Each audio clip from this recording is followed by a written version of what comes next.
హుస్నాబాద్ లో మంత్రి పొన్నం వర్సెస్ బండి సంజయ్ లాగా కనిపిస్తోంది సిచ్యువేషన్. బండి సంజయ్ ప్రజాహిత యాత్రను అడ్డుకున్నాయి కాంగ్రెస్ శ్రేణులు. పొన్నంపై బండి సంజయ్ అనుచిత వ్యాఖ్యలు చేశారంటూ తీవ్ర ఆగ్రహాన్ని వ్యక్తపరిచారు. పలు చోట్ల బీజేపీ ఫ్లెక్సీలు కూడా చింపేశారు ఆందోళనకారులు. బండి సంజయ్ గో బ్యాక్ అంటూ కాంగ్రెస్ కార్యకర్తలు ర్యాలీ తీయడంతో అక్కడ టెన్షన్ వాతావరణం నెలకొంది. చిగురుమామిడి మండలం బొమ్మనపల్లిలో ఉద్రిక్త పరిస్థితులు తలెత్తాయి. భారీగా పోలీస్ బందోబస్తు మధ్య ప్రస్తుతం బండి యాత్ర కొనసాగుతోంది. మంత్రి పొన్నం బండి సంజయ్ మధ్య సవాళ్లు ప్రతి సవాళ్లు కొనసాగుతున్నాయి. కరీంనగర్ లో నేను ఓడిపోతే రాజకీయ సన్యాసం స్వీకరిస్తా, కాంగ్రెస్ ఓడిపోతే పొన్నం రాజకీయాల నుంచి తప్పుకుంటారంటూ ప్రశ్నించారు బండి సంజయ్. రాముడి పేరుతో ఓట్లు అడగడం కాదు, ఏం అభివృద్ధి చేశారో చెప్పాలంటూ కౌంటర్ ఇచ్చారు పొన్నం. నా తల్లిని కించపరిచిన బండికి ప్రజలే బుద్ధి చెప్తారంటూ ఫైర్ అయ్యారు పొన్నం ప్రభాకర్. నా రాముణ్ణి అంటే బరాబర్ కౌంటర్ అటాక్ చేస్తారంటూ రిప్లై ఇచ్చారు బండి సంజయ్. ఒళ్ళు దగ్గర పెట్టుకుని మాట్లాడాలంటూ బండికి పొన్నం వార్నింగ్ ఇచ్చారు.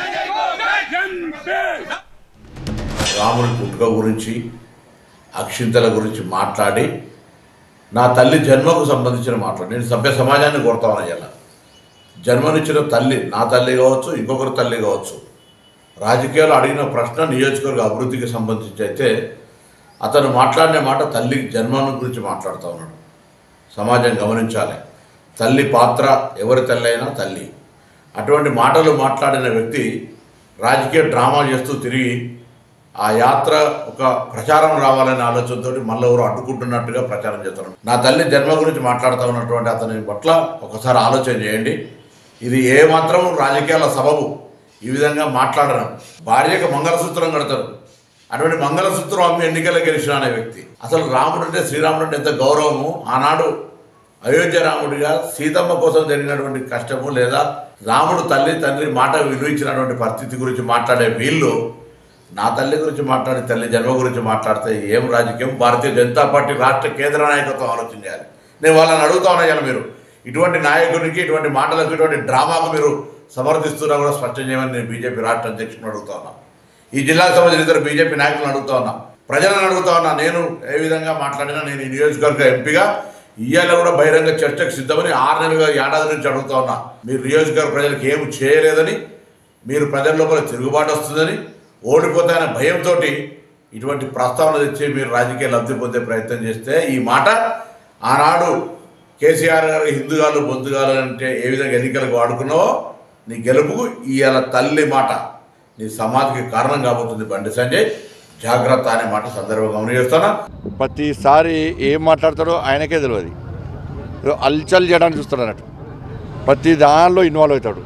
నాకు డౌట్ ఏమొస్తుందంటే, ఈయన గతం నుంచి కూడా రేవంత్ రెడ్డి గారు వ్యతిరేకించాడు, పీసీసీ ప్రజలప్పుడు వ్యతిరేకించాడు. ఏమైనా ఈ గొడవలు సృష్టించి మళ్ళీ రేవంత్ రెడ్డి గారికి దించే ప్రయత్నం చేస్తున్నా, వెనక కుట్ర జరుగుతుందో నాకు అనుమానం వస్తుంది. రేవంత్ అన్న కొంచెం జాగ్రత్త కూడా ఇటువంటి వ్యక్తుల మీద. రాముడు అయోధ్యలో పుట్టిన గ్యారెంటీ ఏంది, అక్కడనే పుట్టిన గ్యారెంటీ ఏంది అని మీరు ప్రశ్నిస్తే మేము భరించాలి. మరి రాముడు అవమానపరిస్తే, మరి రాముని జన్మస్థలాన్ని, మరి రాముని చరిత్రను కించపరిస్తే మేము భరించాలి. అయింది ఎవడన్నాడో వాడిని చెప్పంచుకొని కొట్టు ఫస్ట్ నీకు దమ్ముంటే.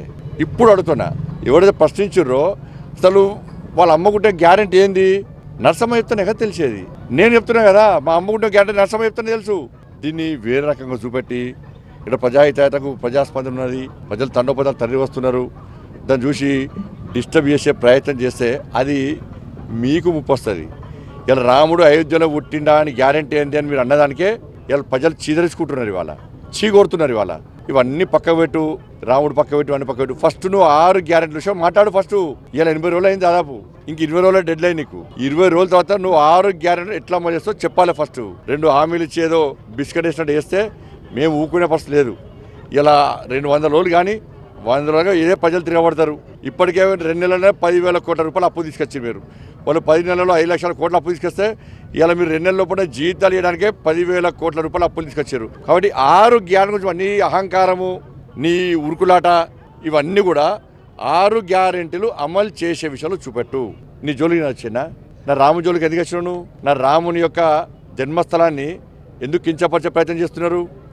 రాముల వారి అక్షింతలను ఎందుకు అవమానపరిచే ప్రయత్నం చేసినావు? అంటే నా రాముని ఎంత కించపరిచినా, మా ధర్మాన్ని, మా మనోభావాలు ఎంత కించపరిచినా మేము భరించాలా? నేనేమంటున్నా అంటే, ఇదే వర్షన్ మీద నువ్వు ఎన్నికల్లో అభ్యర్థులు పెట్టు. చలో నేను దాని మీదనే మాట్లాడతాను. నేను రాముని మాట అన్నీ మాట్లాడతాను. ఈ ఎన్నికల్లో నేను ఓడిపోతే చలో నేను రాజకీయ సన్యాసం తీసుకుంటా. ఈ ఎన్నికల్లో కాంగ్రెస్ పార్టీ ఓడిపోతే నువ్వు రాజకీయ సన్యాసం తీసుకుంటావా చెప్పు. మద్దతు సిద్ధమా చెప్పు.